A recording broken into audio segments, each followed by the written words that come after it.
This is KMTV. We are broadcasting to you live and direct from Minnesota in the United States of America. My name is Nathan Charles. My colleague and lead panelist Jackson George is there waiting for this presentation. Colleagues Cyrus McGee and Julian Prausier are associated with this program, but they cannot be on tonight. What are we going to be talking about today? It's a new day. It's Monday, the 8th day of January, and we're looking at what's happening in Liberia. A police officer dismissed for facilitating release from prison or detention of Quin Johnson, a person of interest in the murder case in Liberia.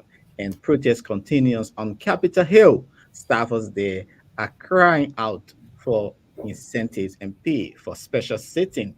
Also, looking at what's happening in Liberia as well, the situation involving how firefighters struggled this morning to set off fire at the transport ministry in Liberia. And Nathan Tiajid is speaking out on the wasteful spending and non-cooperation and reporting of the rural fund project by some contractors. We'll be hearing from him in session. And we'll look at other national issues. Representative Yeke Koluba is blasting at Joseph Yuban Boakai, the incoming president of Liberia, warning him to walk the path of peace and unity in Liberia. And we'll be talking briefly on the initial brief detention of journalist Sekou Sharif at the RIY leaving the country. And other news from the Temple of Justice. Hopefully, we'll be talking to our reporter Jackie Dennis, who will be filling us in what's going on there as the Unity Party and the the Unity Party and the Georgia government are battling over the confirmation hearing of those appointed last minute time. Jackson George, welcome to the Diaspora Talk. Thank you, Hector. Yes, so let's start the ball rolling first with this police in Monrovia said that the arrest, initial detention of Quin Johnson was successful, but later they were shocked that a senior ranking officer facilitated the release of this person who was wanted months by the Liberian National Police in connection to a death. Let's listen to police spokesman Moses Carter in Monrovia. So there was one senior officer, according to the officers, who said he would have assisted. He would have assisted in ensuring that Quin, senior officer of the police, in his, bringing Madam Johnson to the headquarters of the police. And so he placed Madam Johnson in his, allegedly, he placed Madam Johnson in his vehicle. Was that a private vehicle? It was a private vehicle. His vehicle, officer of the police, identified by the officer, junior officer, as Atman Harding. Right? So those officers have been subjected to professional standards. Senior officer Harding has also been subjected to professional standard investigation. It's for them to be able to provide information as to how it happened. The officer will go to effect arrest and make sure that they are successful in effecting arrest. In the end, the suspect is now brought here at headquarters. So hopefully in the course of next week, we'll provide you another update as to the outcome of the investigation. Thank you very much. Thank you, bro. That's Mr. Moses Carter there addressing the press, giving up. You listened there to Moses Carter on the release of Quin Johnson. Why will a senior official allow the escape of somebody wanted by police for months, Quin Johnson? And since the death of a Liberian, she has been a person of interest there. As you see, this is a senior officer, and that's the person who is wanted, Quin Johnson, who escaped. She is a staunch supporter of the incoming government, the Unity Party, and now she's wanted. And the police have been saying that, hey, folks within the Unity Party have been cheating Quin Johnson. And now they arrested her in Monrovia, some part of Monrovia, but here in a senior police officer who, like Moses Carter said, put her in his car And what happened when it happened? We're hearing two stories. One said that hey, she was at Central. Later, he allowed the release. What have you been gathering? Why should people of interest, the police, be involved in double D's like this, taking side? I think it comes down to structure. It comes down to discipline and respect. Do they respect the system that they find themselves in? Because it sounds impossible for an officer, to take on his own. I mean, if he did, then he must have had a sinister reason for doing that. But where you have system and you have rule of law, it will be almost impossible if he's a professional officer to do what he did.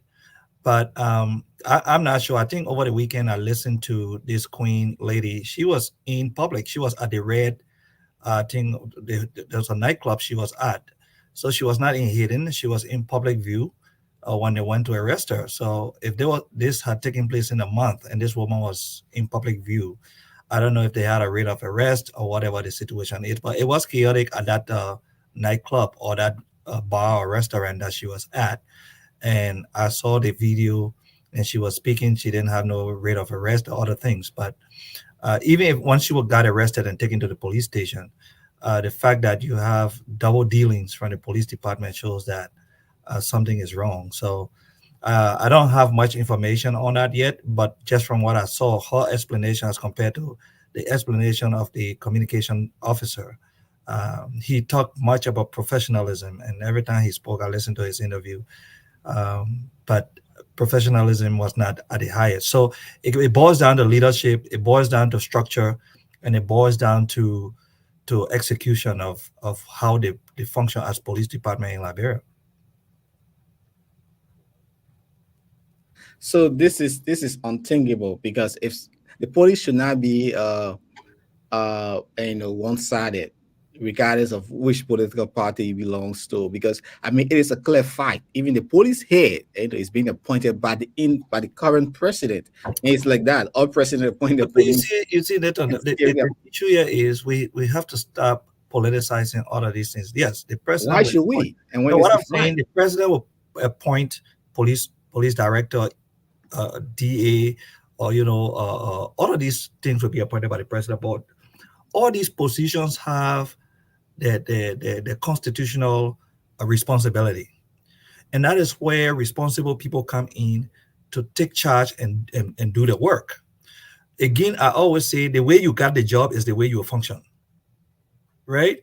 If you got the job by you're not qualified to get a job, or you pay for the job, or somebody recommended you and you got to call that person to make decisions, or you cannot make decisions based on the way you got the job, then the work becomes difficult for you. But if you have a responsible police department that is no matter who the appointment of the president, yes, the president appoints you, but you have your own constitutional responsibility. We have oversight from the legislature. If we have a functioning government where the three branches of government working and people can do their job, all of these things will not happen. But again, if the police chief hands are tied, that even his honor officers also appointed or has some link to partisan or something, that some of these honor subordinates even have more power than the chief. And that's some of the problems that we have based on the relationship or the proximity of these people to the president. So a functioning government where the system works, these things will not happen. Wow, that's unthinkable for people who are not in high position. But again, it's just the ethics. You would see some deputy minister or assistant minister got more close proximity to the president, so they don't respect the minister in charge. And so some of these things don't help the system work. No matter who appoints you, you have your constitutional responsibility. You can resign and leave it if you feel that you're not being respected. But again, in Liberia, people say it's hard to find jobs. So if you're in a job, you got to do what you got to do to survive. I can understand some of that part, but professionally, that's wrong. We need responsible people who will say no to power, and work in the interest of the Liberian people. I mean, you can't fire all the police chiefs that come in in there, I mean, except the ones that will say yes sir, yes sir, yes sir. I don't think we need a yes sir government. We need responsible people to say the truth and stand up and defend the Liberian people.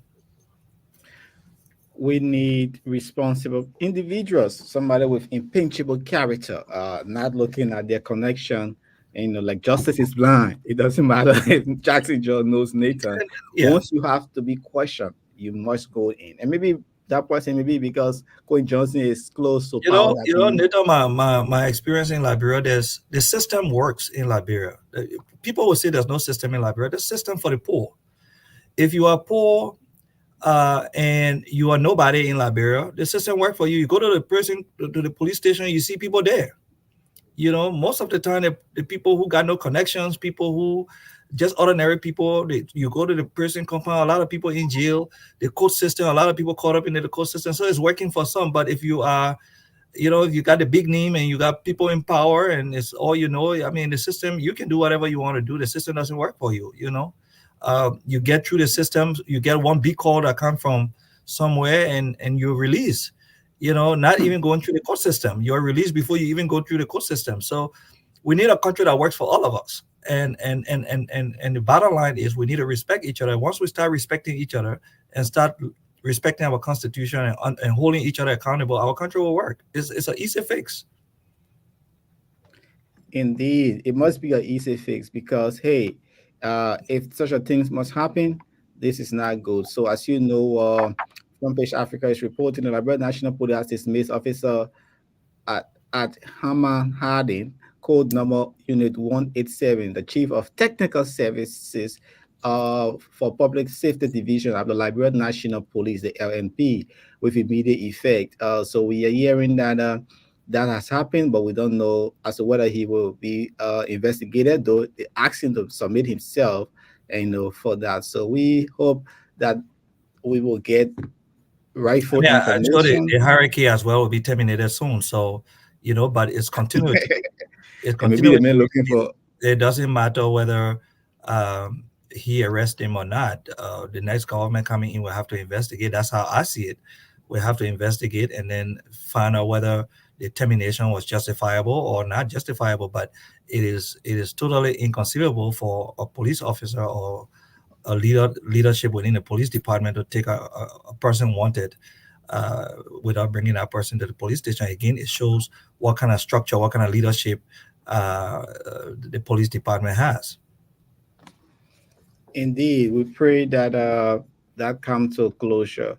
Let's go over to this latest development. Representative Yeke Koluba, he's firing up. As you know, he is no stranger to controversy. Representative Yeke Koluba held a press conference, and he's warning the Joseph Boyka leadership to be very careful on the path they are trending. Koluba made a lot of allegations, including the president's son going to India, other countries, soliciting support, as well as he wants President-elect Joseph Boyka to explain the $10 million Liberian dollar donation to fire victims. He wants to know the source of the money. He said those who come with equity must come with clean hands. Listen to firing Yeke Koluba. He said his aim is to ensure Liberia is good. He's not here to support any corrupt government, and he will be very vocal.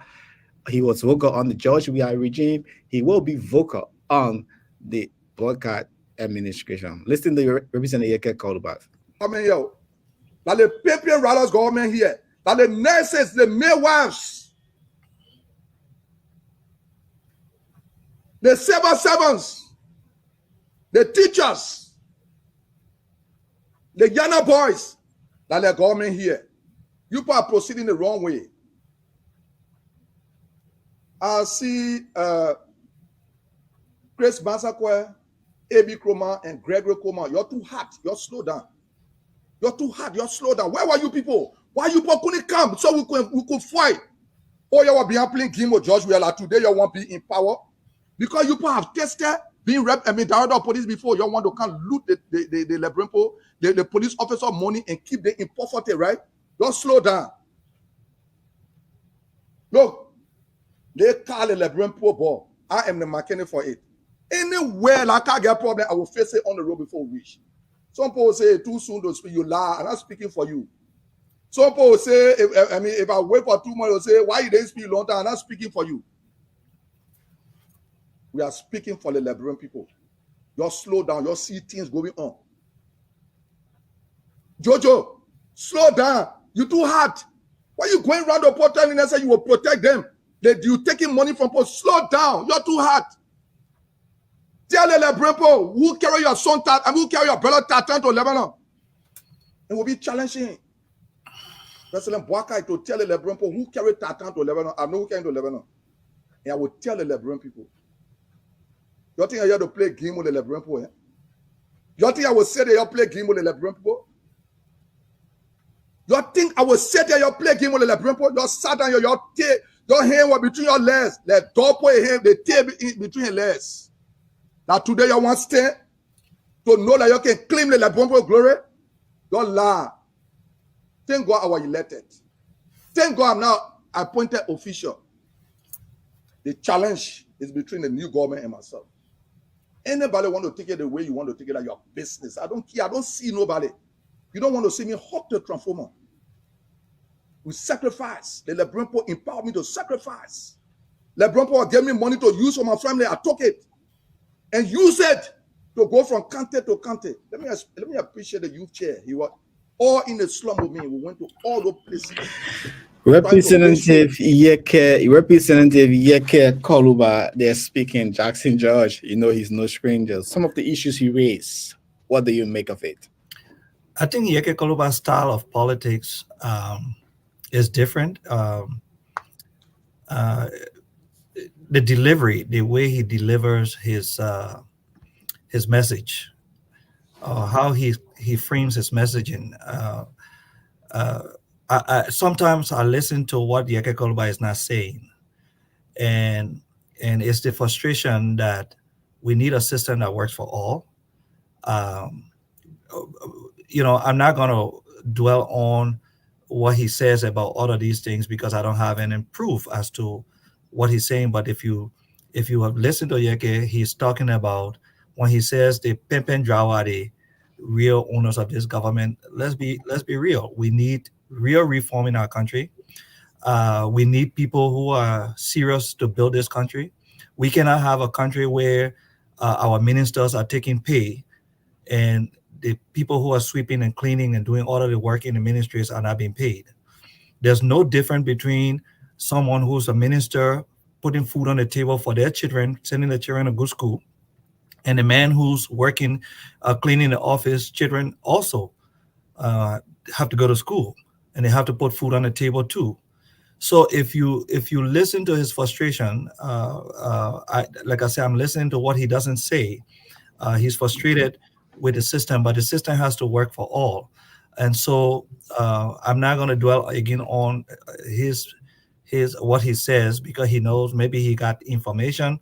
Without information, you cannot make informed decision. But I'm listening to what he's not saying. He's saying that the people who struggle, the people who brave the storm, those are the people who this government is for. And I will agree with him that the incoming administration will have to work hard to ensure that this country works for all of us. And that's all. I think that's what I pick from what he says.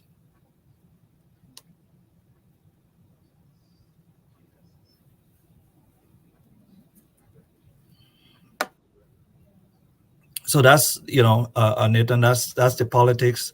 Yeke has a different style of politics, which has worked for him. He was re-elected. I don't know why he would change his politics if it is working for him.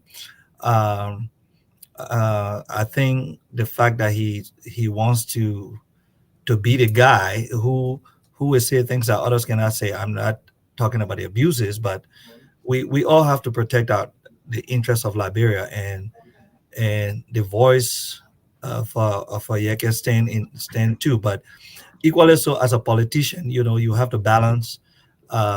You have to balance out. But again, his politics is working for him. If it don't broke, don't fix it. I guess that's why you find Yeke is doing what he's doing because his politics is working. Talking about Joseph Boca should disclose his sources. I did not play that part of where he took money from, because providing such a money to Well, fire victims.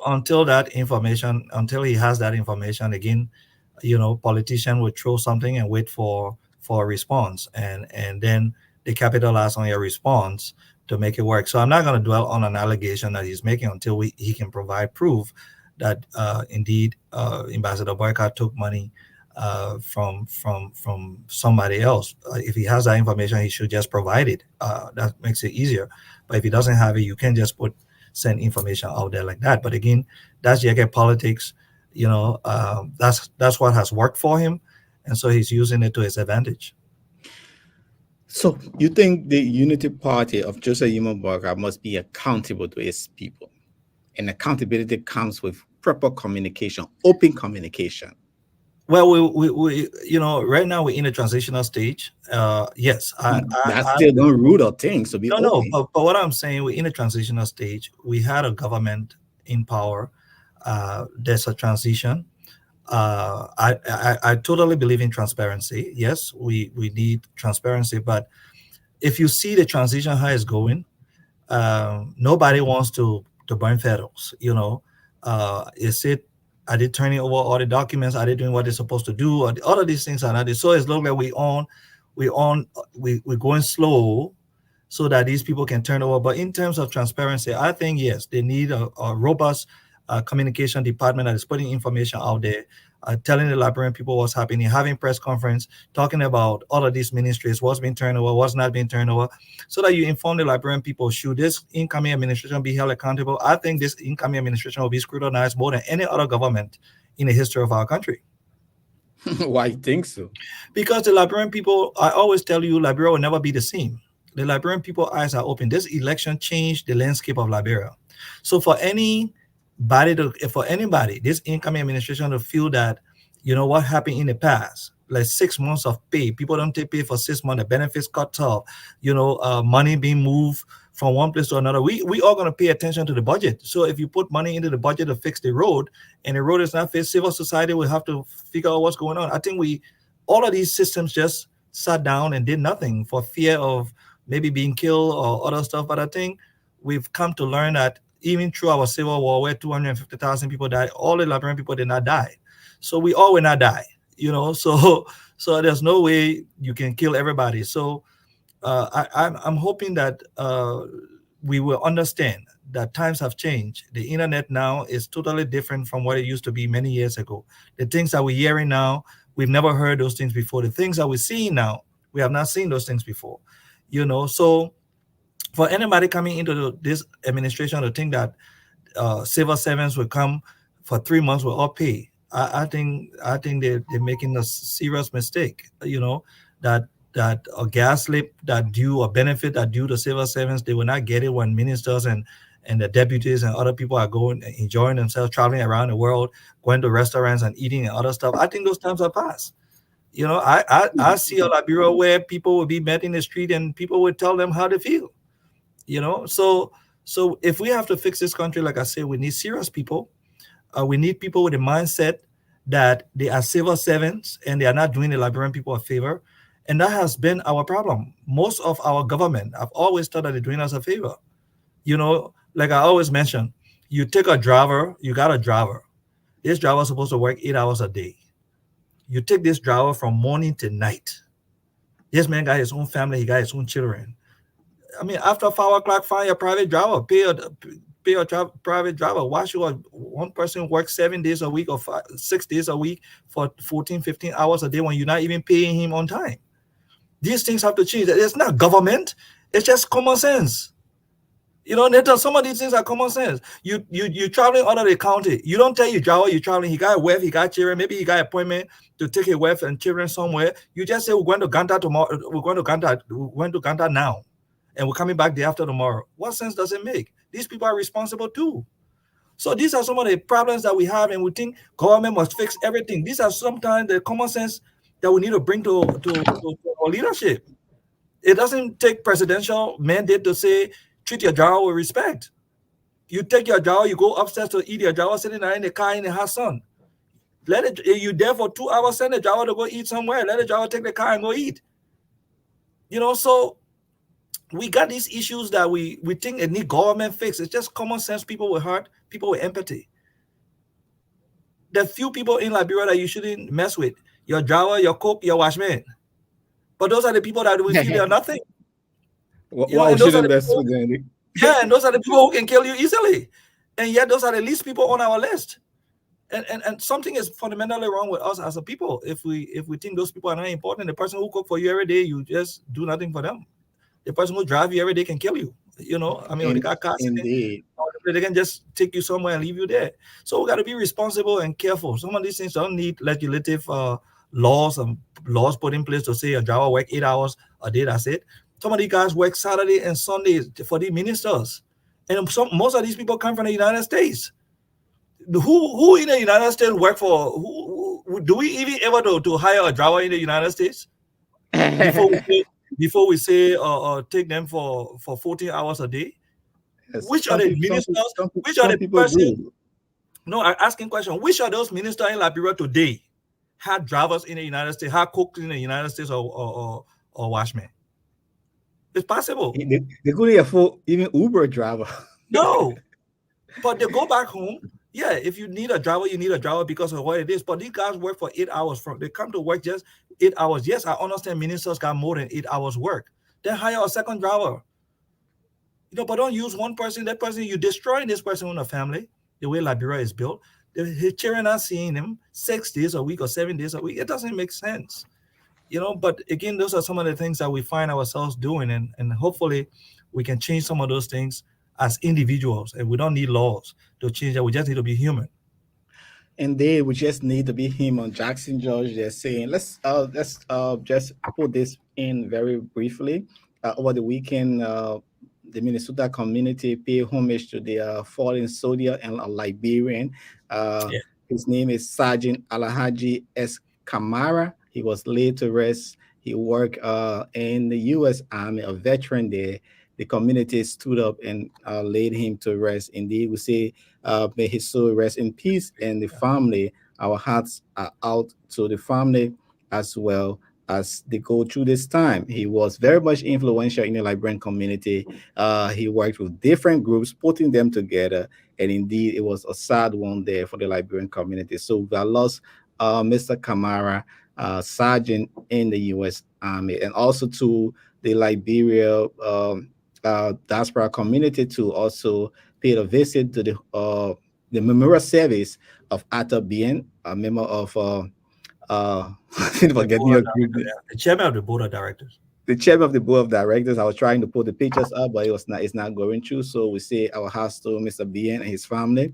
There was a memorial service held, and with the Liberian community turnout, I was very impressed with the level of turnout there from the community. This is how we want our people to be in time of good and bad times. We must be there. We know Atta has been very much instrumental from the days of COVID, Ebola in our community, and helping immigrants gain the status and other things. So we say on behalf of KMTV, have our sympathy, Mr. Atta Bien. And Jackson, I know you want to send your sympathy. Then before we move to our next topic. Yeah, my sympathy. I was scheduled to have been there, but then I had my auditors here. I thought it would have been from morning till 4, but we stay at the 9, 10 at night. So the auditors are crazy, man.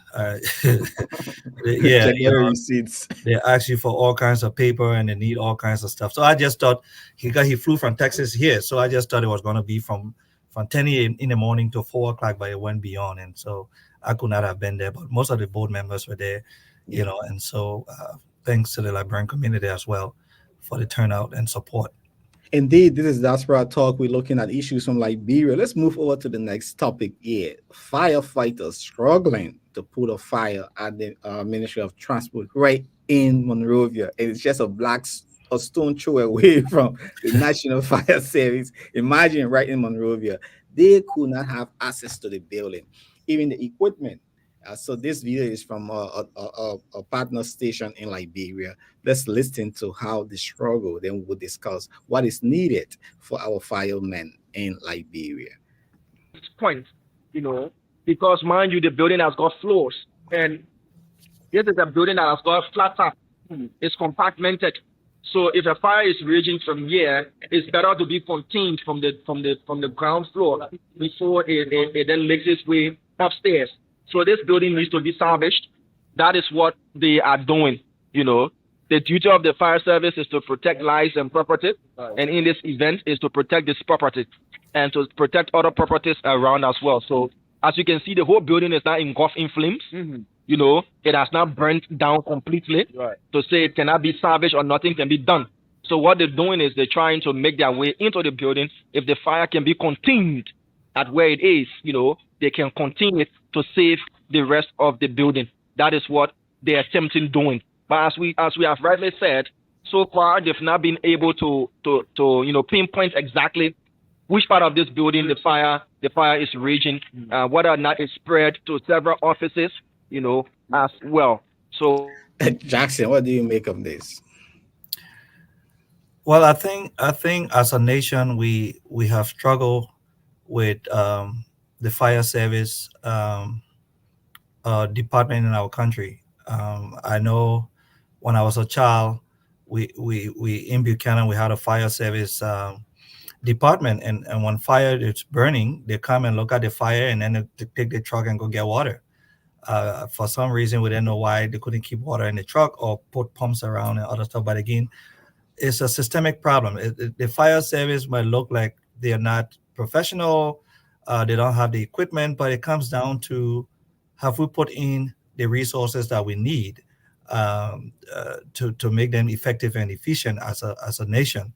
I know Minnesota here, we've sent a couple of fire trucks to Liberia through the city cooperation with I think the city of Vonjima or in Magibi, or through Brooklyn Park and Brooklyn Center, the two cities, through the instrumentality of the two cities, and I think Pastor Collins and so many other people who worked on those projects were able to send 2 fire trucks to Liberia. But 2 fire trucks to Liberia they are not enough. We need sustained training. We need the way our country is built. Sometimes it's even difficult for the fire truck to have access to some of these buildings because of armed robbery. We imprison ourselves with iron bars and other things, so it's kind of difficult. But if they had the equipment, they would be able to break down part of the walls and get in there as fast as possible and do what they have to do. So again, it comes back to our national legislature. It comes back to being innovative. Do we have enough money within the system? If you went to the fire service, look at the trucks. We need to open up our fire service in every major district. We need a fire service or ambulance, or we can divide it into region instead of having a centralized fire service station. Painesville by itself need a fire department. The Painesville area might need 2 fire departments. Monrovia might need 1. Across the bridge, we need more than that. Douala, all those other areas, we need to be robust in what we do. We even need helicopter. When I talk these things as a whole country, we need these things. We don't have anything, and yet we complain about 580 million. We at this point we're doing well. Look at the American government, 780 trillion. We're talking. I mean, these guys talk about 1.3 trillion. I agree, they're bigger than us, but why can't we just go to 1 billion or more? Because we don't have the innovation. We have the resources. We have the well weather. God has endowed us as a nation and as a people, but we are not innovative enough. I think corruption has killed us, because if you look at corruption in our country and we can reduce some of this corruption, put some of the money back into the system, these things will happen. Look at the road funds. Look at how much money was used on the road fund, and the roads were not built. And total impunity. People coming into this other government, if nothing happens, they would steal too. It's like, if nothing happens, why can't I do mine? The big people don't steal, Jackson. Well, we got to change it from embezzlement now to that. We run after the little guy for stealing in the market and imprison him, but the big guys, they embezzle, and we call it, we beautify the word embezzlement. Some of us don't even know what embezzlement means. It look like, to me, when you say embezzled, it sounds like the guy is great, so maybe in Basel it means something different, in Bandi it means something different. And we mad that these guys are using the word embezzlement, but in Basel it could mean the guy is my best friend, but I'm kidding. But on a serious note, these are some of the things. So the fire department, before I shift blame on them. Do they have the resources? Do they have the equipment? Do they have the tools to do the work? Now, have they taken pay? I mean, what motivates a man to go to work or to do his work? He got to make sure that he gets paid and do the so we have a systemic problem that we need to fix. So this incoming administration will have to pay. It's like you have a lot on your plate that you have to deal with, and the bad thing about the incoming administration is that the population see things differently now. It just happened to be that you took power, but they've seen things differently. This election changed the landscape of Liberia, so things will not be the same. People will be vocal. People will be expressing themselves. People will hold people accountable for things, But again, I applaud them for the little work that they're doing. But look at the way they even dress. Look at the uniforms that they got on. I mean, as compared to other countries, So we as people, we and the leadership must pay attention. If you look at the budget for fire service, I can guarantee you they don't even buy one fire truck every year. They cannot even afford to buy a fire truck every year. But look at the people using acts. Every year we should be able to buy one fire truck. In the last 6 years, we should have 6 fire trucks. Move one of these, the old ones to Pinsville, move the other ones. If Monrovia is struggling with fire truck, how are the counties surviving? That means those counties don't even have fire trucks. So those are things that we need to think big and we need to open our minds. But how can we? When 7-7 have not taken pay, when nurses are not taking pay, why will you go buy a fire truck? Why will you buy a fire truck when you got other needs? But we need to look at the country from a holistic point of view and be innovative to raise more money. So all of these concession agreements, all of these our mining agreement, all of the ways we treat our people, we need to change those things. You can mine diamonds from a locality and the people down there have no clean water to drink. No good school, no. I mean, diamonds are not a joke. They're not stones. Like your famous saying this year, you can be at the what? You living on the banks of the river and you're washing your hand with spit. You're swimming in the midst of the river and you are tested because you're too lazy to open your mouth. That's what happens to us. We're mining. Go to Liberia and see the mining companies that are there. They go mining, iron ore mining. The people are even dragging the river sand to build. And when they drag the sand, under the river, there's minerals. Who knows what's going on?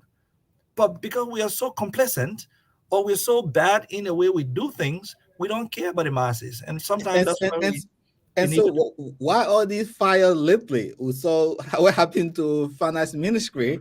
Now is transport. Why all these? My brother, sometimes they got asked on, people do things, but I wouldn't investigation. I wouldn't cast doubt on anything. People fire happens, but one thing people got to understand: everything that is done financially is electronic. So the government is not a place where you take cash and just give it to people on the street. There has to be a check. It has to go through the banking system. So it's meaningless burning anywhere nowadays when everything is electronic. So you can burn down the whole building. It doesn't change. I mean, you got to have a small mind to burn all the people in your office and think that auditors wouldn't, find where that money is. They just got to call subpoena the banks, and the banks will send in the information. 90% of our banks are not Liberian-owned banks. So any incoming government come in and ask the banks for everything, they will provide it, or else they will close them down. So for Liberian corrupt officials who just think that, okay, nothing can be seen, they're wasting their time, because we don't even have a Liberian-owned bank apart from LBDI. We don't have a bank. So you got Nigerian bank, you got other banks in our country. You ask them for the information, they will provide it. Government has enormous power. So burning anything that is in government is a waste of time. So if you did wrong, just submit yourself. You did wrong. Find ways. Find your lawyers.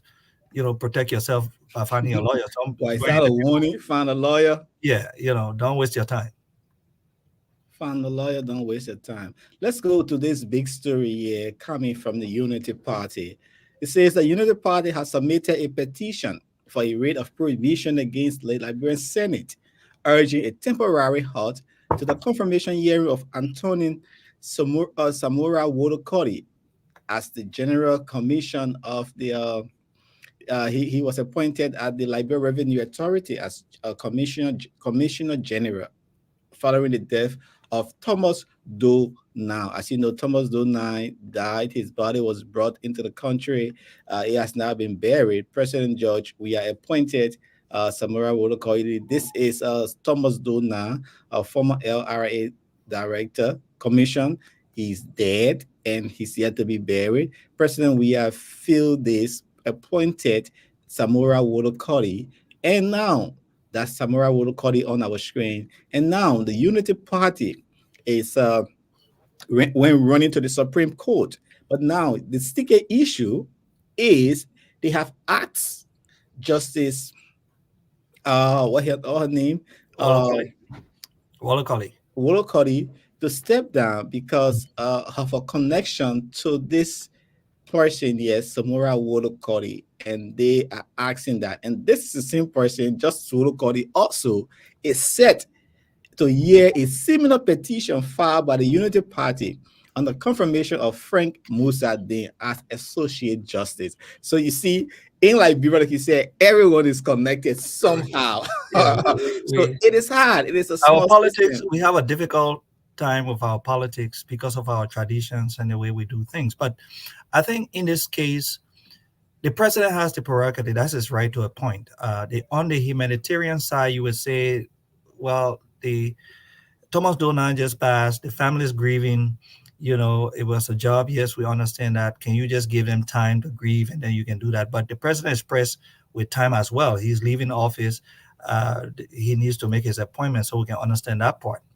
On the part of Unity Party, he needs to make his appointment to do what? Well, in less than that's his. Because the man was sick already. Like I said, the president can be driving to the airport. I mean, to the inaugural turnover program and still make appointment. You know, we got a constitution. That's his constitutional right to do that. Yeah, but sometimes you got to do it. You got to be rational. Rationality because it's a right. No, I agree. Right to tell your kids to go to bed. It means you should just tell them anytime. No, I totally agree with you. But what I'm saying, let's go on the side of what he did, right? Just because it's a right doesn't mean you need to do that, and I understand that part. But equally so, that's his right. But the Constitution also provides for the Senate to function, so he cannot tell the Senate how to function. You know, if you have a Senate that is responsible and ready to work, you can tell the Senate how to function. So that could sit in the Senate for many weeks and go nowhere. The second thing onto that is the fact that you have the protests at the house, the law house, where these people have not taken their pay, and they are slowly preventing the lawmakers from going in there to make laws or to confirm or deny this Wolokoili. And then on the issue of the judge, I think it's her son or stepson, one of them, but the name Wolokoili, so she has to recuse herself from the case, and the other 3 or 4 judges will hear the case. I don't think it's wrong for her to do that if she's connected to that, but equally so, I'm sure we all connected again. I'm sure she's connected to, the name might not be the same, but she knows Musa Dean as well. All of them know each other. So we have a small country and the cycle is small. But again, I would say the people that the president is appointing, to me, that's the problem. If he had appointed other people, maybe there would be no noise. He would have had his people confirm and go through. But all of these are strategies from the Unity Party to slow them down.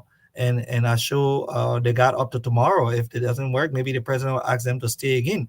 But if they have to stay, then money must be allocated to pay these people. So my question then is, if you do not pay these lawmakers, if you do not do what you're supposed to do, all the staffers and all of these people, is it constitutional as well? So if they went in and these people are not paid, would that, but again, I show there are provision within the Constitution that provides that they can do it on a pro bono basis.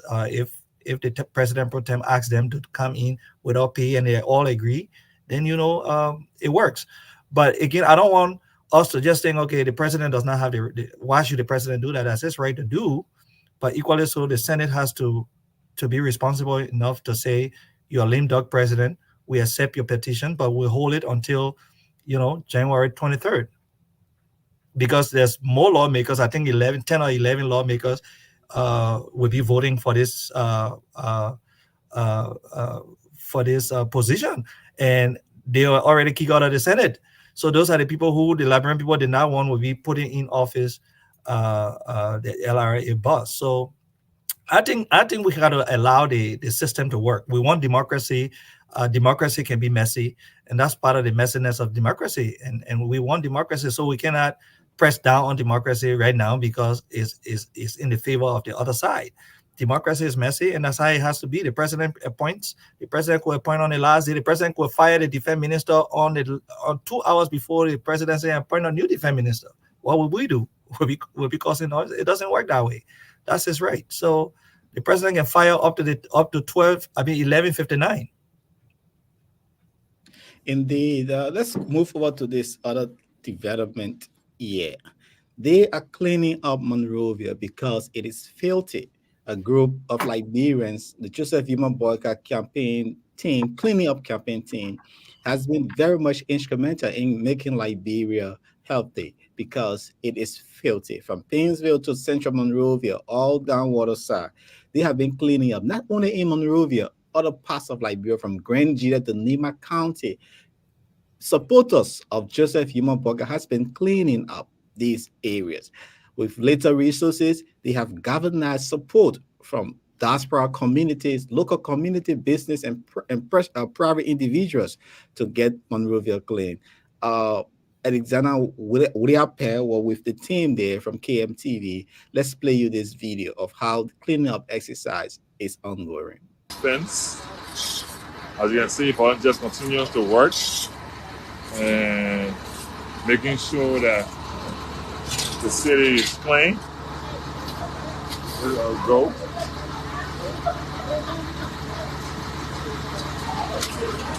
We have both male and female out here working.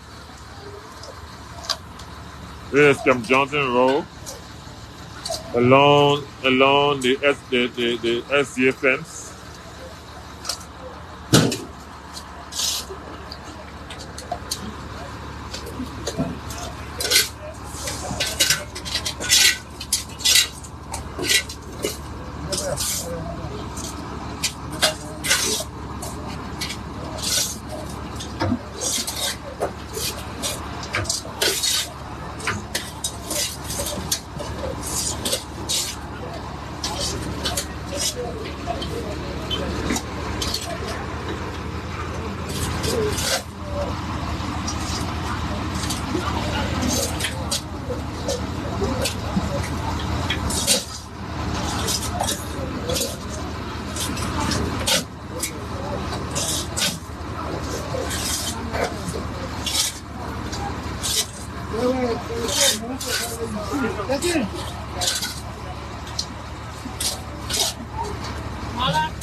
Jackson, you see the cleaning up ongoing. What do you make of this?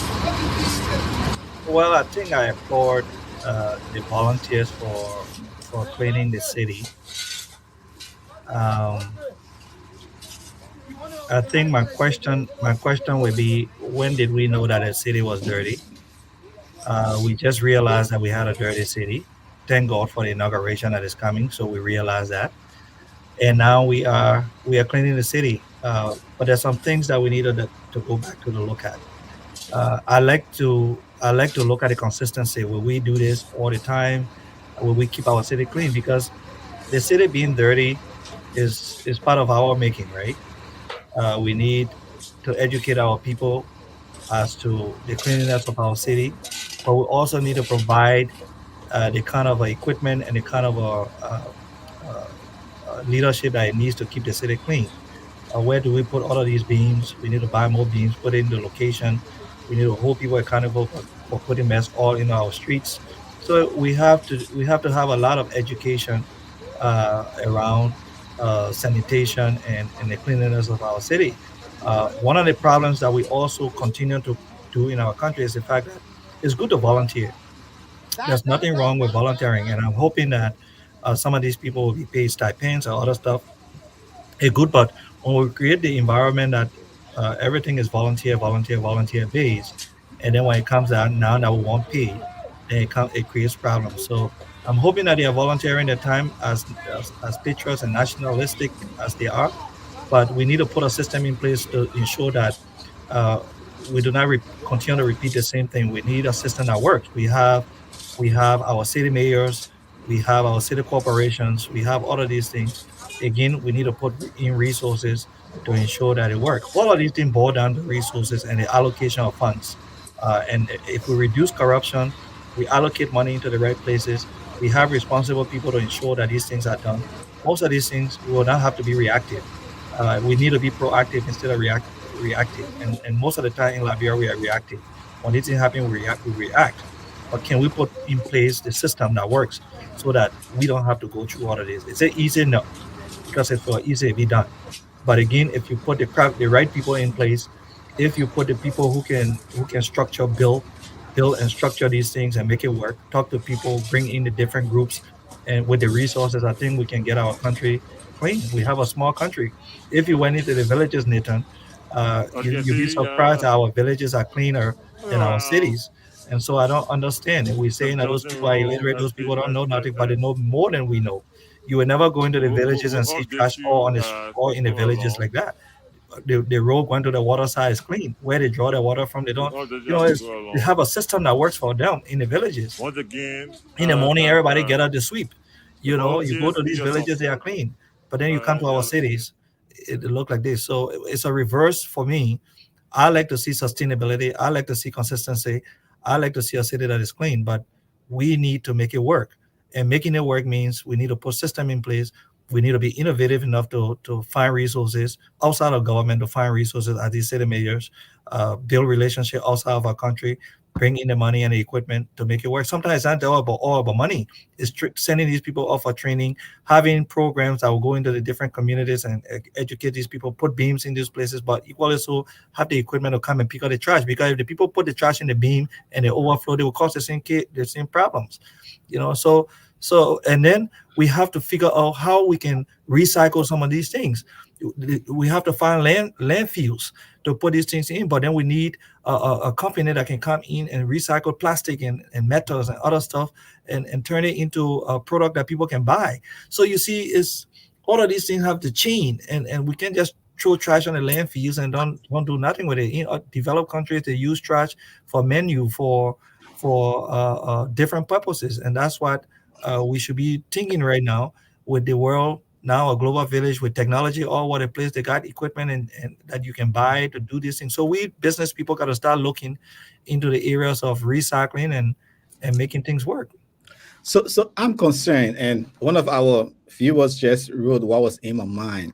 Why at this time, almost 6 years, the Unity Party folks been sitting down.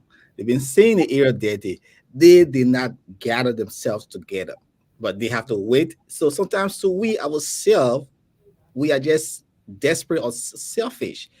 They knew that Liberia was dirty. They've been sitting all those years seeing these things happening. They did not come together as tax force or unity party, but they waited only after the election. And because Joseph Boga was announced, somebody, like you said, won't say, okay, maybe I want an MCC job. So let me start putting the boys together. Why now? Emmanuel Bro wrote, it is certain it's certainly a good, he said, it's certainly a good and nice thing that some Liberians have made up their minds to help with the cleaning up, to help with the cleaning up Liberia. But it is my hope and prayer that they will continue to do so despite inauguration. So I was like, yeah, why And that's now? why I Before say the consistency. And Nathan, one of the things that I've heard all as a people, I have to bring you down for me to succeed. And that's what I heard us as a nation. You don't have to bring Nathan down to succeed. You just have to be innovative. But again, the past administration, uh, uh, um, the past administration did its own work. was it open enough to allow, let's say, if I had gone as a Jackson George and say I want to clean Queensway, brought my machines and other things, would I be stepping on somebody's tools? Would somebody think I want to be, a president or something of that nature?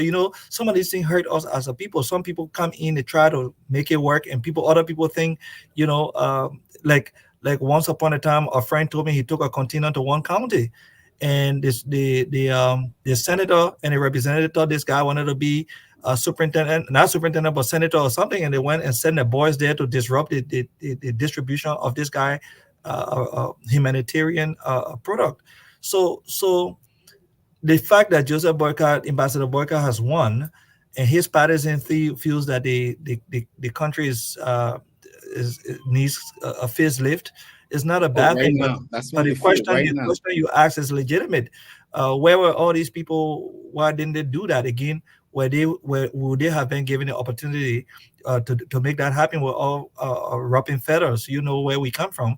You know what it's been. So for the last 6 years, nobody has been able to talk. I think. Look, this election, when the Liberian people figure out what they wanted and they decided to speak out and do the things that they did, it changed the landscape of our country.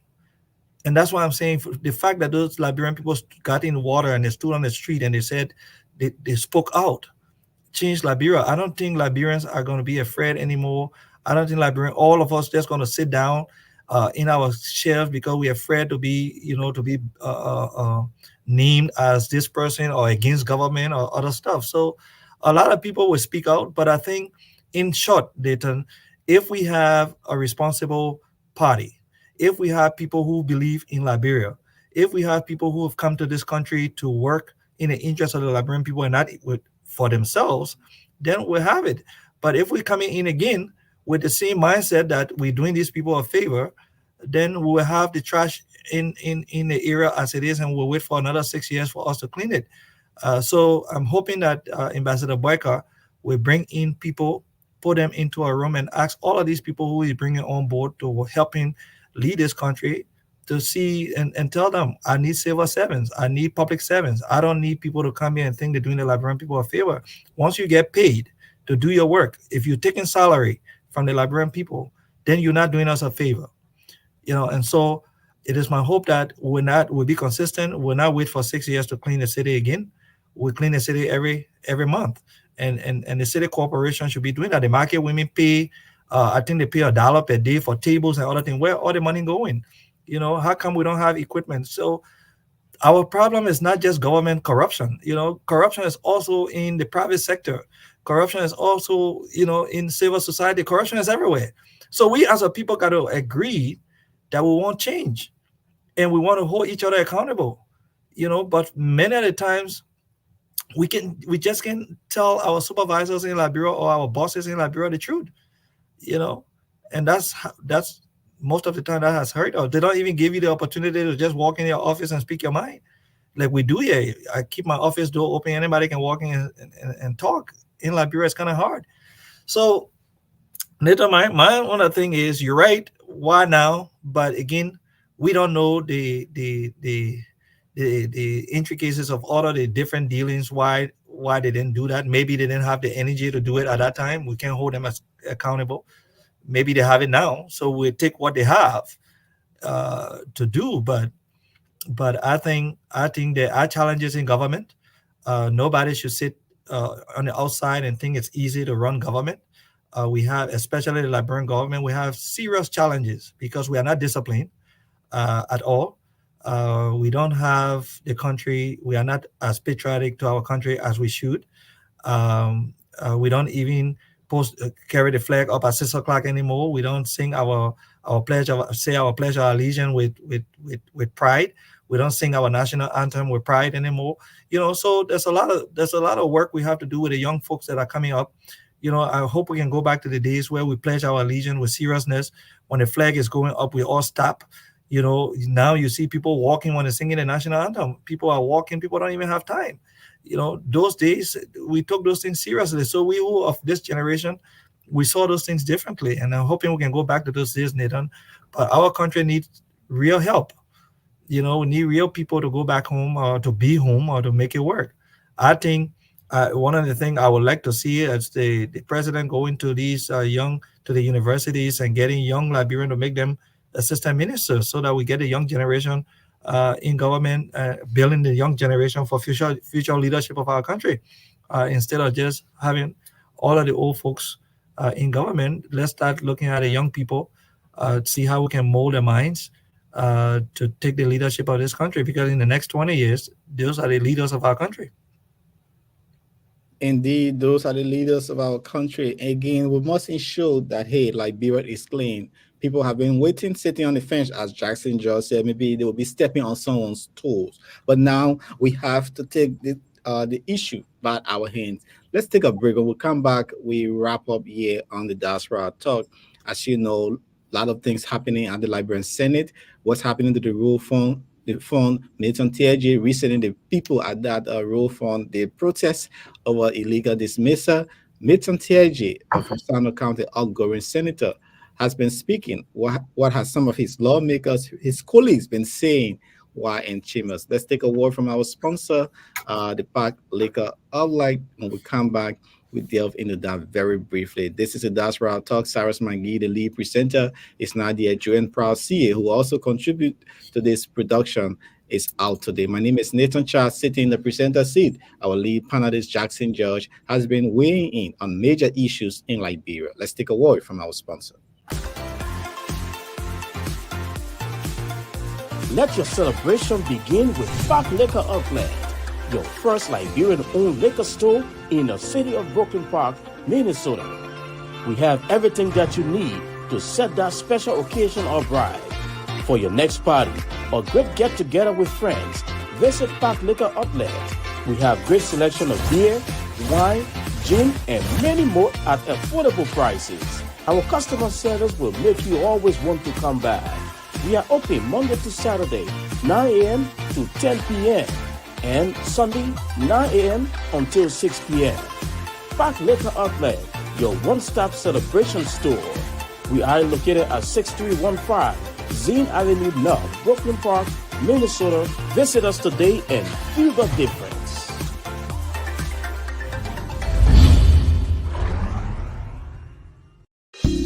Hi, my name is Dr. Kent. Welcome to Brooklyn Chiropractic.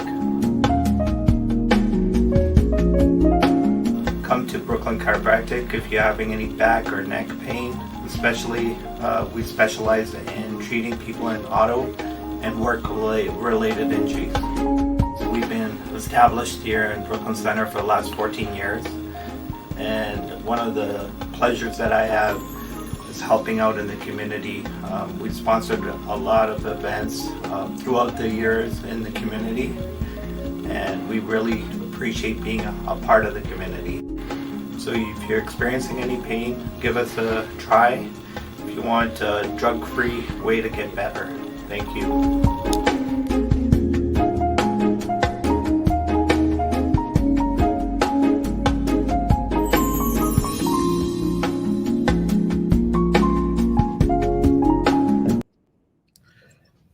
That's our word from our sponsor, Park Liquor Outlet and the Brooklyn Chiropractic Medical Institution. I mean, one guy say he saw the ad on KMTV, so he came to the liquor store. I should get him liquor. Free. Yeah, the man say you told him to come. Discount, man. So you can go there and just say KMTV sent you and get some. KMTV sent you got a 10% discount. Just hear that again? Yeah, if you come and say KMTV sent you, you get a 10% discount. Okay, for the month of January. And it's snowing, so that's the best time. Exactly. To not go to other stores that support the Park Liquor Outlet. Don't forget the Nathan Charles Insurance Agency for your auto, life, home. Contact us and we'll be glad to serve you. We have multiple carriers to give you the insurance that you need. If you have businesses, contact us as well. KMTV, we are everywhere. Now, before we go into our next topic from Nathan TJ, let's play this teaser from Senator Evangelist Quin Johnson. He has been calling on his people in his church to get married. In a nutshell, this is from fornication. And he pointed fingers at some things. This is just a teaser. It's not a real talking point. We come back. We played We played a clip from Milton TAG. You write all 17, you check the people's name everywhere, and you want to be glorified, you want to be honored. Honor is given to those who honor is due, and those who destroy other people honor. All in all, God lifts up, God brings down. He has a purpose for everything. Amen. This is a Christ chapel of faith. We come here believing that God is.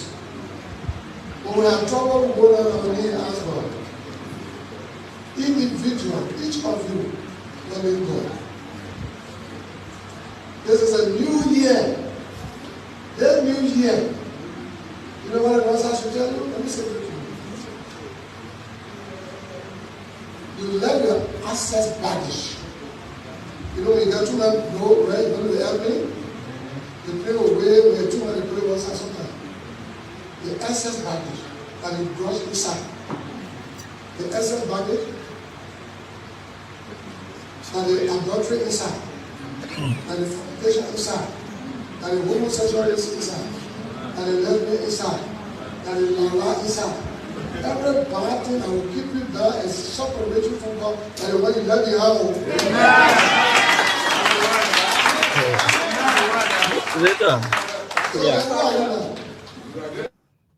You know, one thing I like about age, as you grow older, right?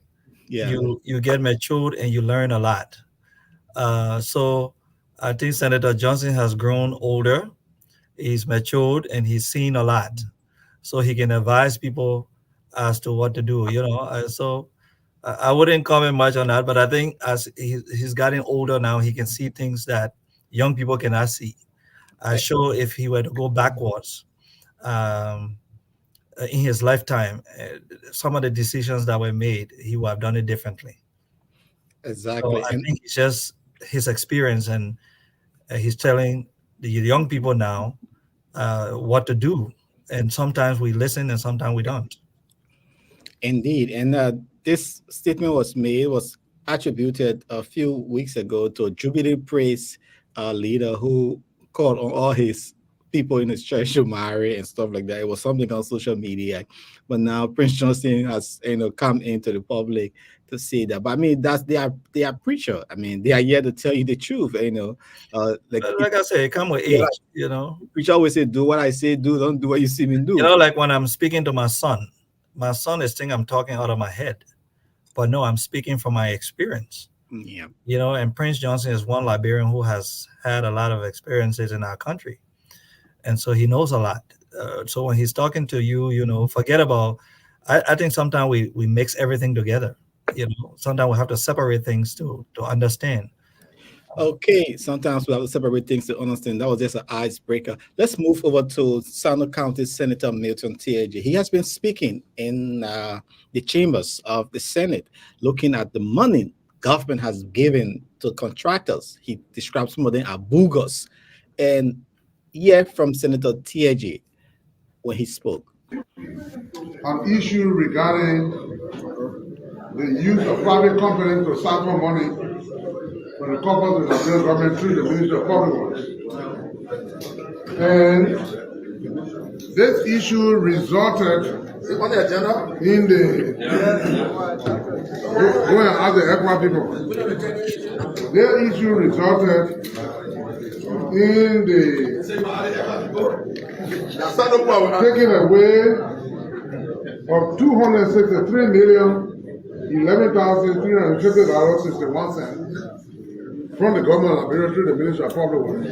That's like about $250 million. And presiding, I put before this plenary the need, yes, the need to get these companies to account for the money that they took from the Ministry of Public Works and did not do those jobs. On the top of the list, you have Desire Construction that received $3.1 million. Desire, a company that I was given the contract to do the road to sign them. RTR to sign them. Desire never did that work. Secondly, we have New Millennium Community Construction that received $1.2 million and never did the work. We have JD Construction that received $2.3 million. Wow. Never did the work. We have Chain Construction that got $5.1 million. Never did the work. We got Future Desire. And so you have all these companies that took money from the Ministry of Public Works, in essence, a quarter of $1 billion, and never did the work for which they got these various payments. The Ministry of Public Works submitted a detailed report to the Liberia Senate listing each payment to each of these companies. And I'm concerned, President, if we sweep this under the carpet, it'll be a recipe for disaster because other companies or other individuals will go and form their own companies and they will go to the same public and receive money and don't do the work because they know the Senate will just shout and then leave it alone.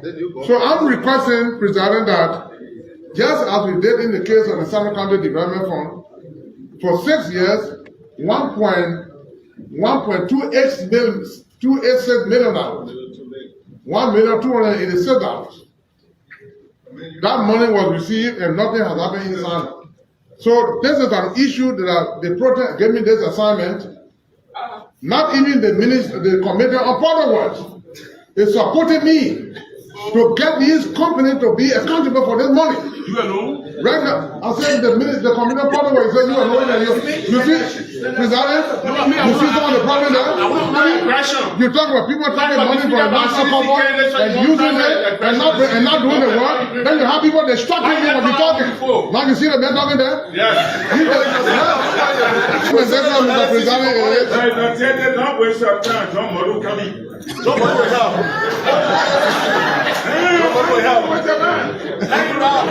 President, my recommendation or my prayer to this body is we should, in addition to a waiting model, we should submit this report to the LSCC for the LSCC to conduct a detailed investigation of all of these companies for the amounts of money they receive from the government of Liberia through the Ministry of Public Works, and they not do those work. That is my recommendation. That's my prayer to this body. This report.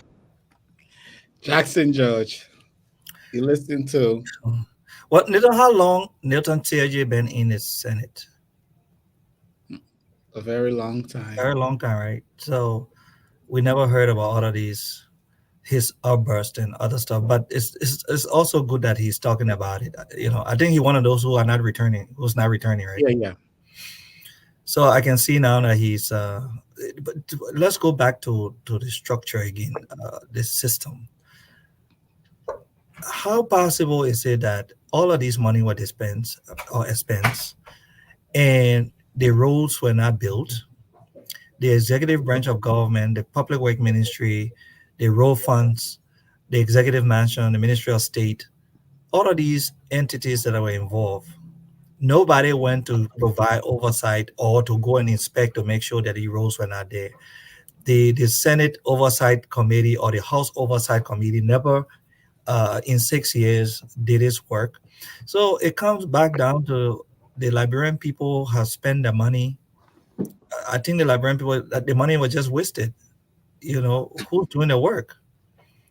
Who's holding people accountable? And Milton is right. Senator TJ is right. If nothing happens, if there's no investigation conducted, the new people who are coming would do the same thing. Who's there to hold them accountable? You know, and so one of the worst thing that happened to the CDC-led government was they never did an audit to hold people accountable. Now, if the incoming administration doesn't, we back to square one. We have to hold people accountable. Look, you can have all of these things happening in our country. We just talked about the fire service issue. We got kids sitting down blocks in the classroom. We got no bad healthcare system. We just saw the the gasoline tanker that got that killed so many of our citizens. Nobody has been flown out of the country for better healthcare.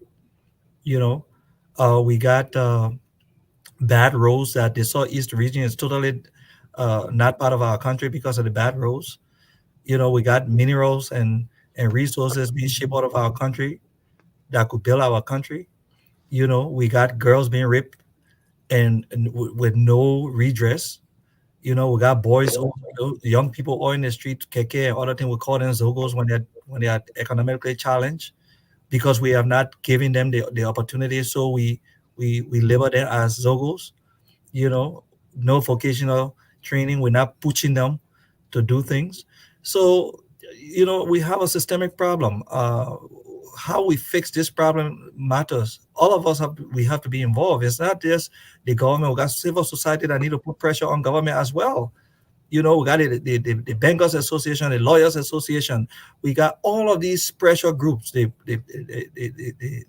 journalists association, all of these pressure groups. Everything just broke down.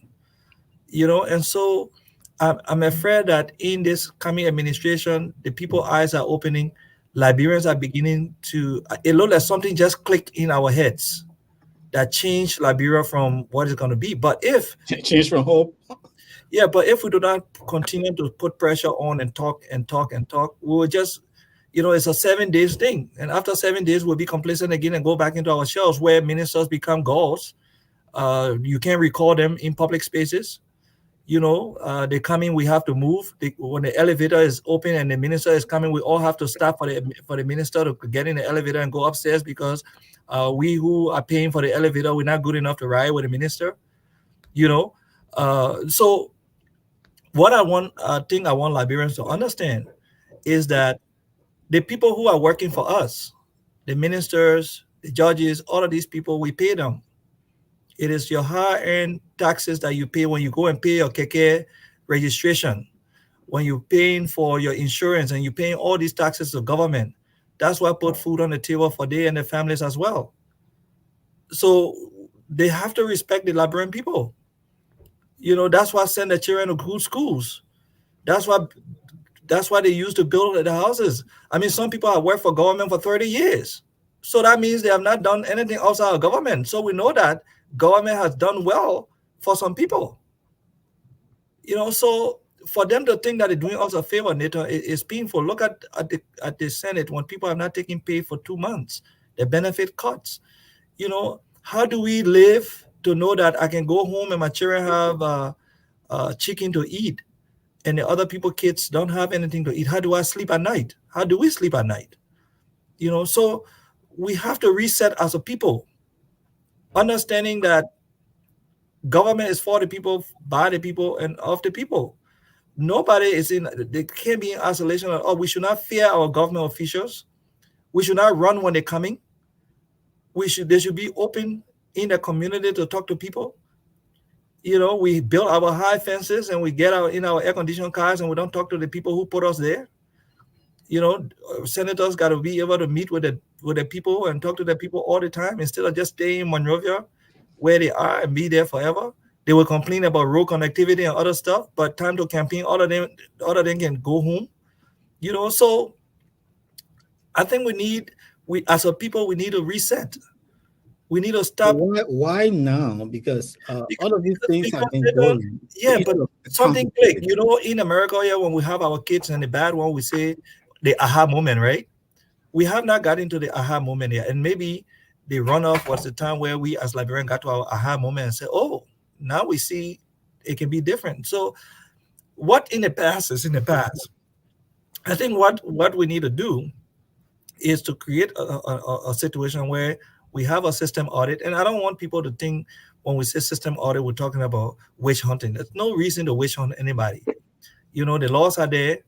What we want to do is to prevent other people moving forward from taking the resources out of the country for themselves and amassing wealth for themselves when people are poor and can't find food to eat. Look at where our people are sleeping, where they're mining gold and diamond. Look at where the people are. We got logging companies in our roads. They are damaging our roads and our roads are not fixed and they are there. We got Chinese people busting rocks and selling crushed rock to us when we could do the same. So some of the problems that we have is us. You got people saying we have to water down the law just to accommodate foreign investors. foreign investor want your business.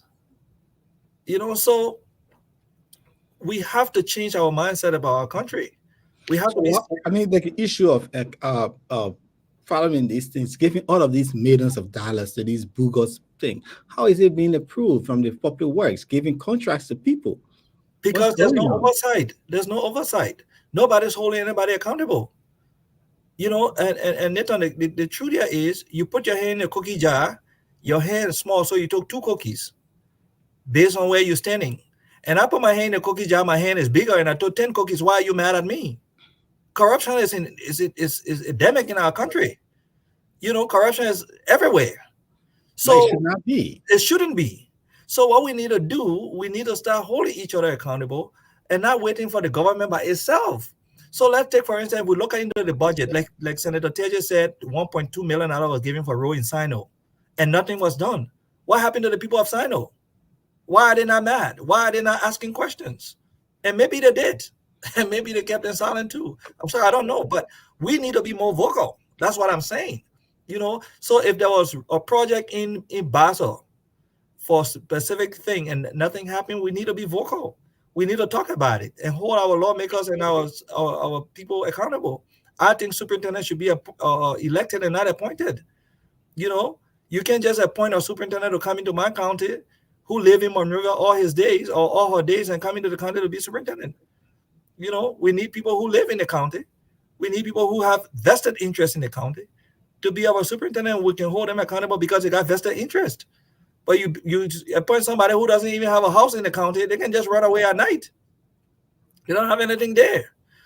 So I think there's some things we need to decentralize our ministries so that all of the counties have major ministry, or we can regionalize it so people don't have to come all the way from Grand Gita, or to register a vehicle or to pay taxes. I mean, I'm hoping that those things exist already, but that's what we need to do. We need to even our tax, the way we pay taxes, instead of centralizing everything, some of the counties need to have funds within that for their own operational funds. So it sounds like a federal system, but it should be. We have counties. So instead of centralizing everything, we have to do that. Why the police department? We have a centralized police department, but I think we need for Grand Bassa County to have its own police department that's answerable to the people. And maybe occasionally can report to Monrovia. But we got to dispatch people from Monrovia to come to Buchanan to solve major problems.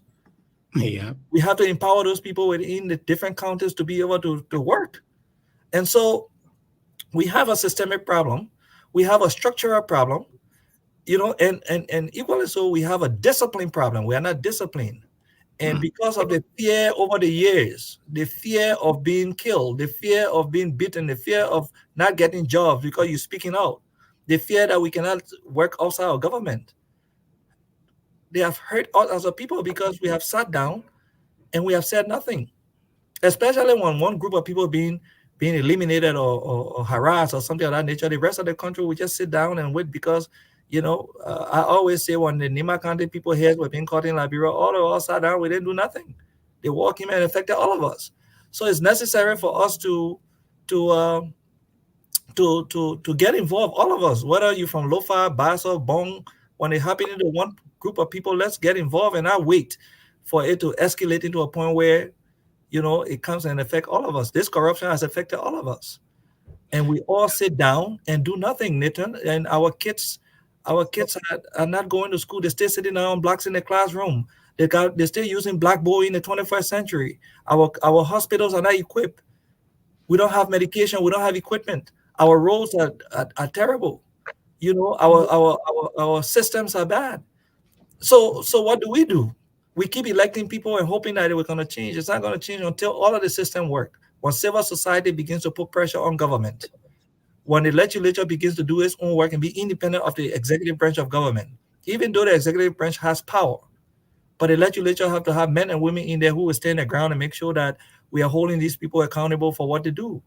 We need to be able to call ministers to come to Congress and they be afraid and know that they have to come. But when you got ministers closer to the president who has enormous power and don't respect the legislature, then we have a problem.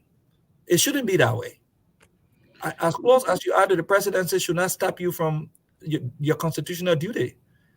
So those are some of the issues that we have. And then we have this traditional systemic problem that we're so close knit and we're so tight that when you arrest one man for embezzlement, he becomes another person's hero. So we have to work on our system.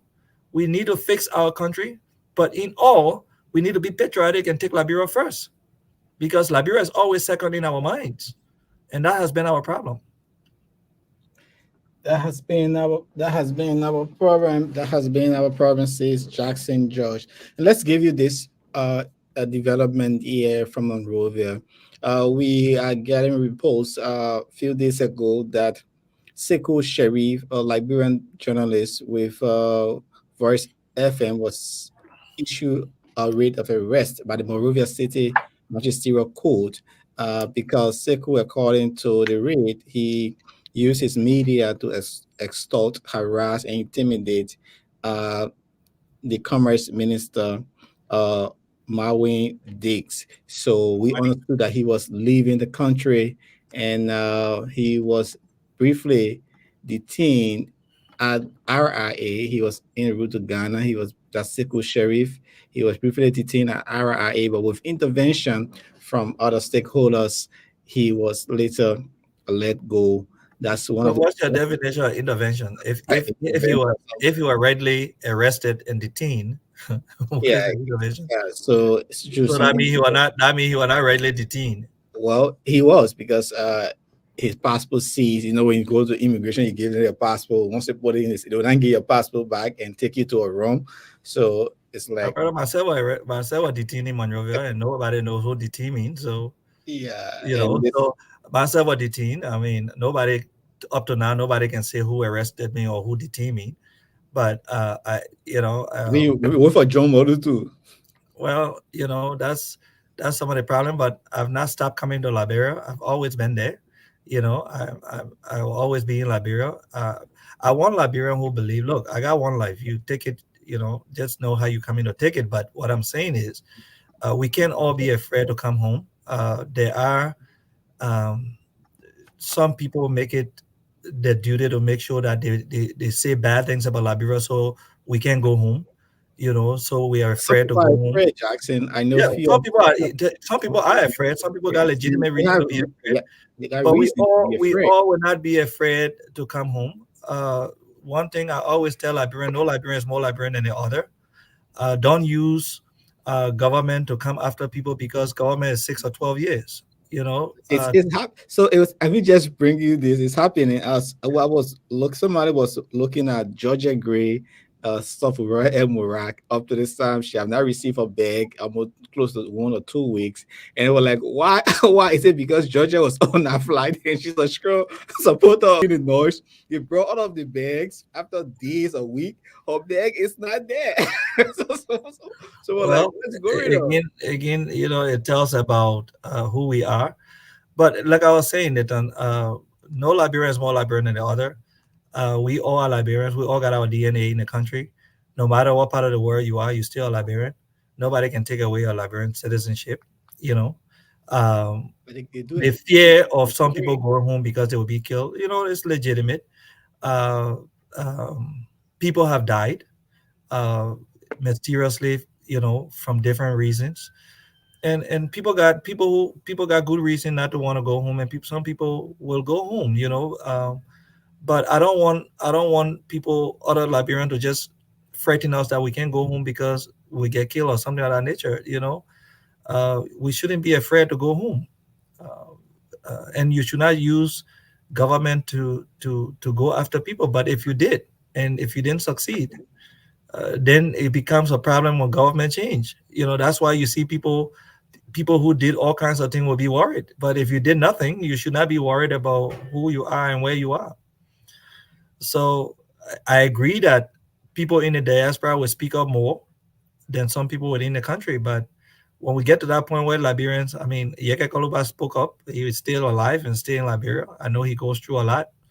He went through a lot in the last 6 years. There are other people who chose not to speak up and they survive. But at some point, there will be the Mandelas. There will be the how do you call it here?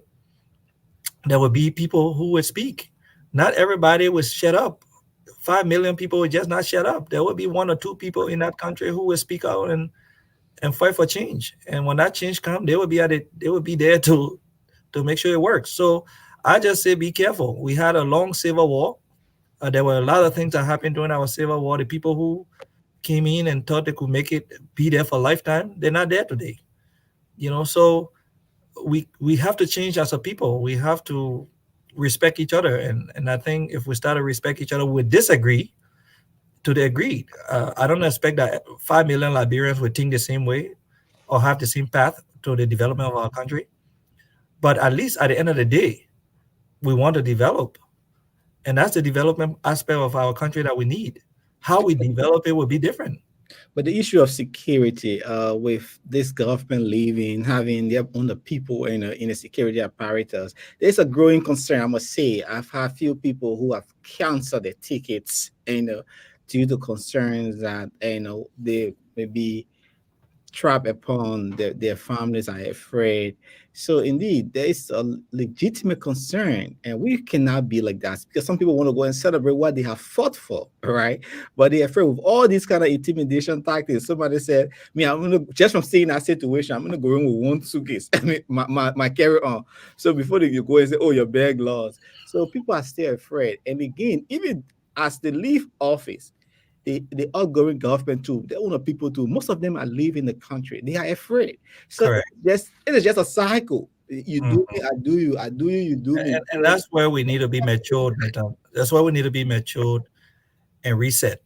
Maybe we need to call for a national conference or reconciliation, not in terms of corruption or economic crimes, but in terms of let's look at each other and respect each other, especially when it comes to the security situation.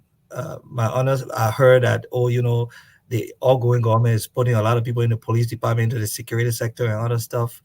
The new incoming administration will have to appoint all of the heads, and they'll have to do their own system audit to find out who in and who out. And that's how it works, and reassign people into different locations. Other than that's fair enough. But we should not be afraid to go home. We should not be afraid that we'll be killed because we're going home or because we're speaking about our country. We should not be afraid. And if a group of people feel that if you speak up, they will come and kill you, can they kill 5 million people? You can't kill everybody. We saw the Civil War. You cannot even eliminate a tribe.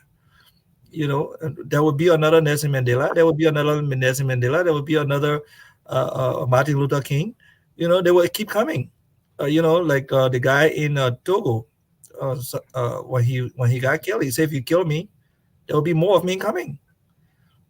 So that's what we are talking about, and it's scary for us to be talking about killing each other the way we do. We should not. We should respect. Look, when you take a life of someone, you're taking the life of a father or breadwinner or something. Sometimes we are so limited that we think we're just coming after Jackson George. But what about my entire family?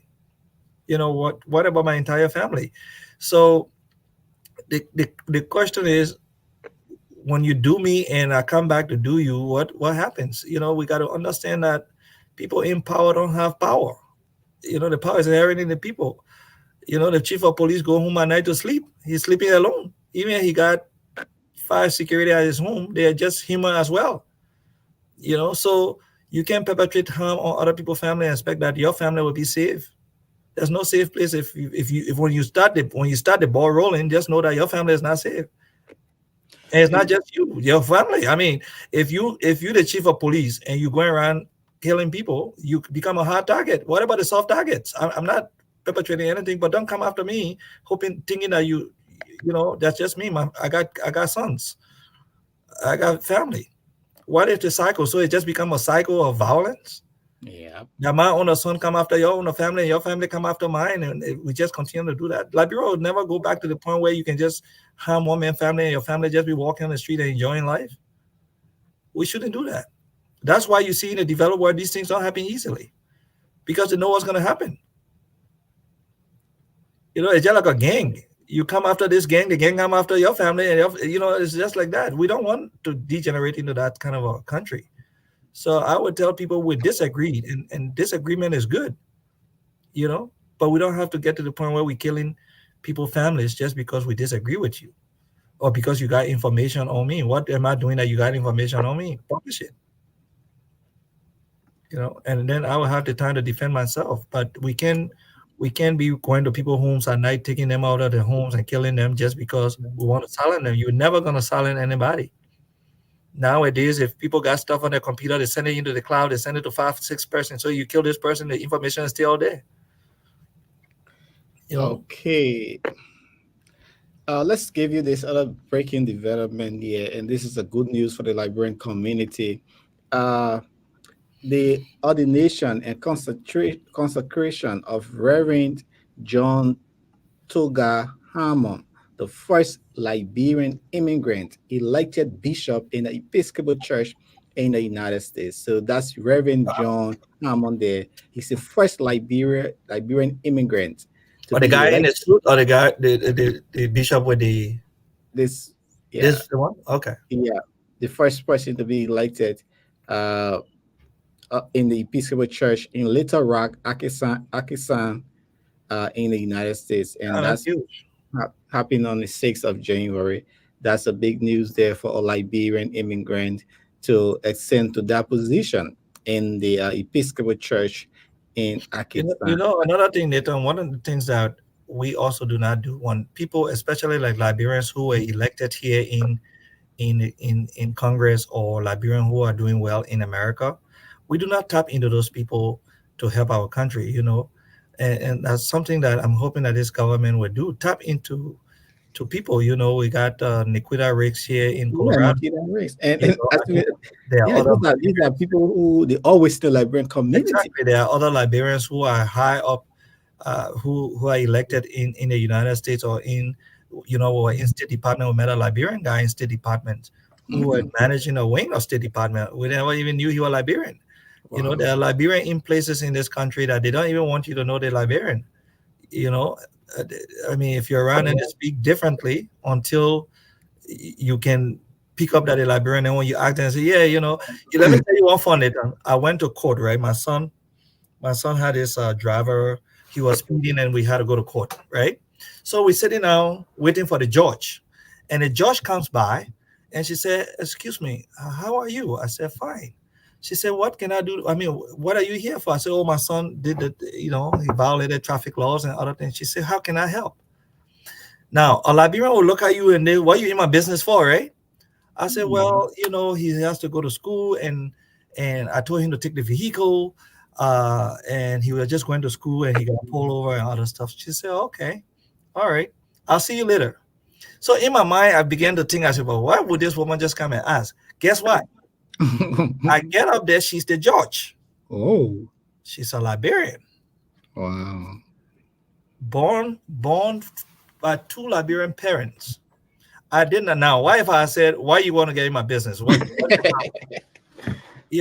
And so when she told me, after she got done with her ruling that my son she waived the payment. She said my son should go and complete his class. Yeah. And then she told me, she said, "I'm a Liberian." But you would never understand. I didn't even pick up her accent at all. Yeah. And she said, "I'm a Liberian." So I sat there and said, what if I had said something to her? So it's good to be nice to people. There are so many Liberians in position in this country, Nathan, that we don't even know. I mean, in every sector, you got Liberian at a high level, but they're just quiet. So if we can find ways to tap into some of these people, into these, that to just get resources to our country in so many different ways. They don't have to go to Liberia or be in politics or something. We just have to tap into them. They got millionaires here too, Liberian millionaires. Yep.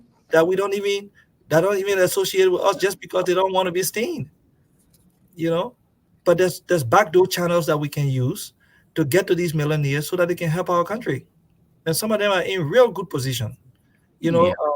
Even with how they call him, Moss. I understand there's a Liberian that works with the Moss guy. How they call him? The Russian tycoon.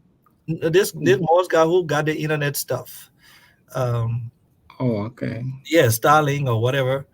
The Liberian engineer. I understand there's another Liberian who with what his name, the other billionaire who helping to get together. I mean, there's Liberian in so many different positions here that could turn things around for Oh, our. Robert Johnson, who built Kidney I don't know. Is he a Liberian too? has a link. Okay, you know. Yeah. So there's a lot of things that we need to tap into. Even the Liberian diaspora has not been tapped into. If you look at what we send home every year in remittance, Yeah. 500 million, uh, that's a lot of money that we have not never been able to transform into economic development. But we would need a partnership with the government of Liberia and the diaspora to put in place some systems that work so that we can start investing into our country. I always say, why is it that Ghanaians and Nigerians can go home and mine, get diamond mine and gold mine, Chinese mining our rocks? Why don't we come together, pull our resources and do it? Again, it comes down to trust, confidentiality, and all these things, but we grow now. We got to pass that point where we don't trust each other, or we go through the law firm and put our partnership in order and make it work. So we can pull our resources and mine and create corporations and go home and mine our own diamonds and take care of our people ourselves. But we don't. So there's a lot of work we all got to do. Just to put up this information in LIBA, Liberia Business Association chat room, I was reading this conversation was going on, the Yeah, acquisition. exactly. So we got work to do as a people. And we must, again, it boils down to respect, Net. And the day we start to respect each other, our country will develop. We have no respect for each other. We lie too much. We backstab each other so much, even to the point when you're telling a Liberia the right thing, it becomes political. It becomes why now? Why are you saying this now? What if that's the time I have the money now to do it? What if this is the time that I got my aha moment to do it? Just take what I have now. So we have a lot of work to do as a people. The blame for our country is for all of us to acquire ours. When you drink water from the plastic bag and throw it on the ground, you were responsible for the dirt on the floor. You know, so we Okay. are all responsible at some point for how we develop our country. All right, Jackson Josh, we about to wind down this program. Let's take a word from our sponsor. When we come back, we'll get your pardon, comment, any other issues on your mind you want to talk to the Liberian people about. But hey, Liberian community, we are here in the diaspora helping to transform the situation in Liberia. This is KMTV. Let's take a word from our sponsor. Let your celebration begin with Park Liquor Outlet, your first Liberian-owned liquor store in the city of Broken Park, Minnesota. We have everything that you need to set that special occasion of ride. For your next party or great get-together with friends, visit Park Liquor Outlet. We have great selection of beer, wine, gin, and many more at affordable prices. Our customer service will make you always want to come back. We are open Monday to Saturday, 9 a.m. to 10 p.m. and Sunday, 9 a.m. until 6 p.m. Park Liquor Outlet, your one-stop celebration store. We are located at 6315 Zine Avenue North, Brooklyn Park, Minnesota. Visit us today and feel the difference.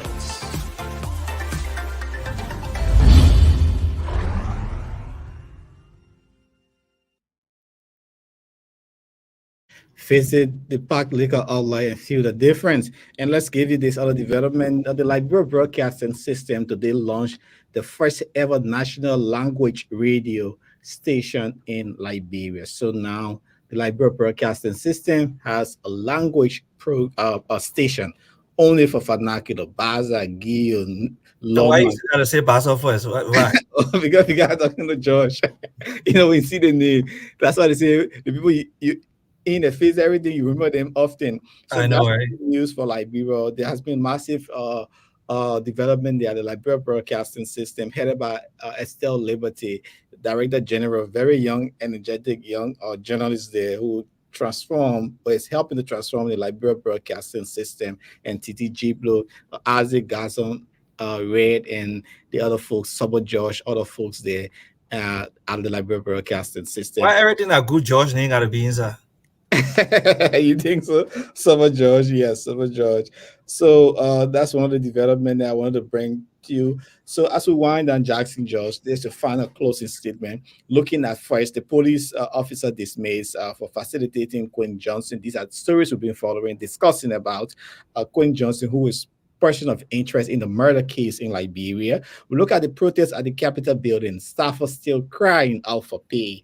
And a massive cleaning up for the inauguration of Joseph Human Burger, Monrovia, and Painesville, other communities failed to and look at the firefighters struggle to set off fire at the Ministry of Transport today in Monrovia. And Milton TG on millions and thousands of dollars on road fund project wants accountability, while Yeke Koluba is talking tough against the Joseph Human Burger leadership who is incoming, that hey, they want to ensure transparency. And the Unity Party is calling on James Ethel Howard Wodokodi to recuse herself from the investigation at the Temple of Justice concerning Samora Wodokodi, who was appointed to the LRA, and General Sekou Sherry briefly detained at RIA but later released. These are all things we've been discussing, Jackson Jones. What's your parting comments as we take leave?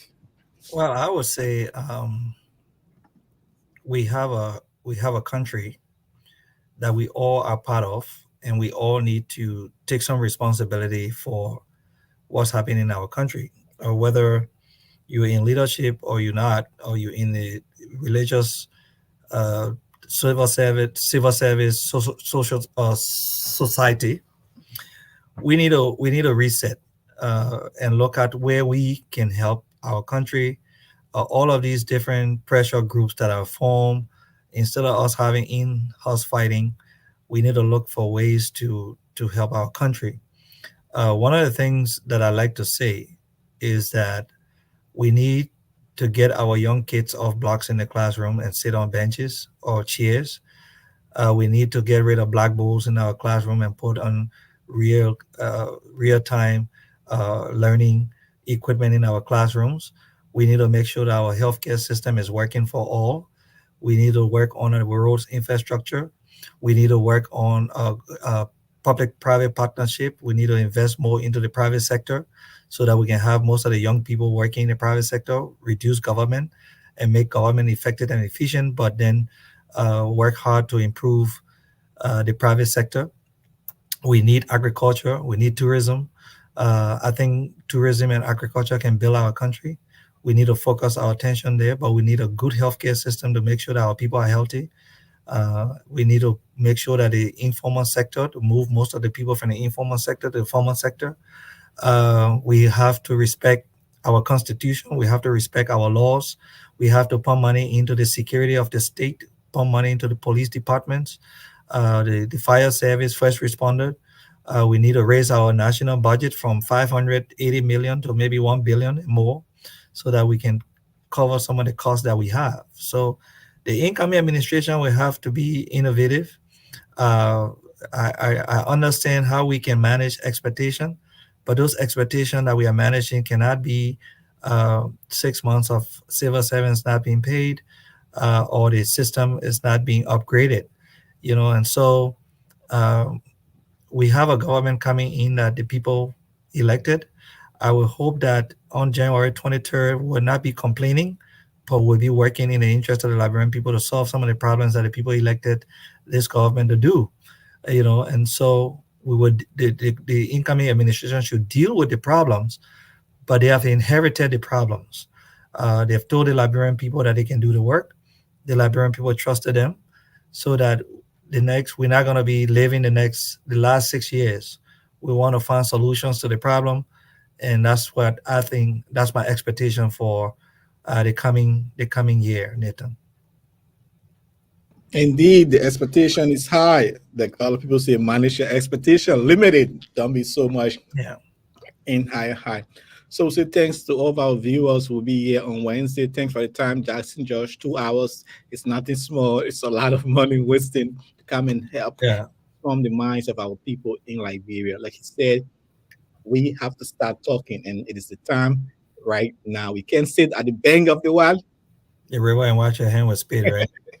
I love that saying. Common sense is not common, Nathan. Most of the time we think common sense is common.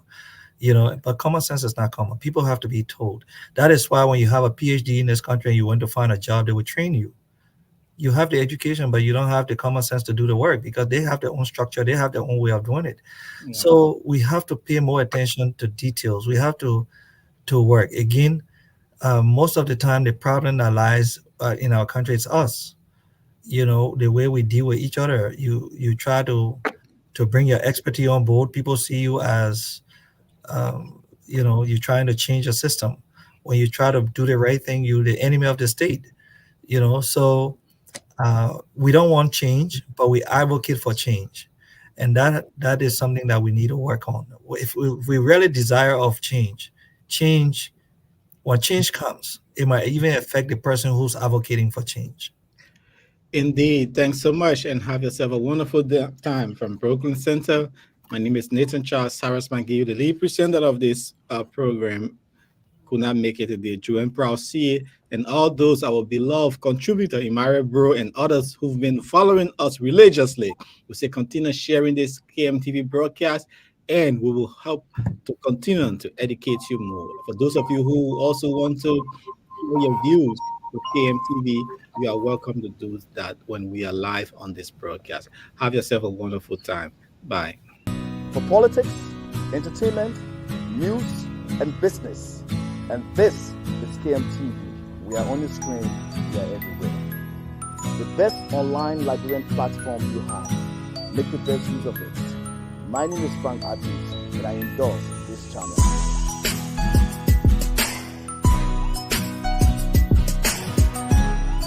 Infotech Fast Track Computer Sales and Repair Center is proud to be associated with Diaspora Talk. Infotech Fast Track, a Liberian-owned business, is the leading computer sales and repair center in Minnesota and is specialized in laptop and PC repairs of any brand and any problem. We are situated at 7920 Brooklyn Boulevard, Brooklyn Park, Minnesota. For more information, call cell number 763-432-3284. Or for better still, email us at infotech@fasttrack.com. Infotech Fast Track Computer Sales and Repair Center, your computer solution hub.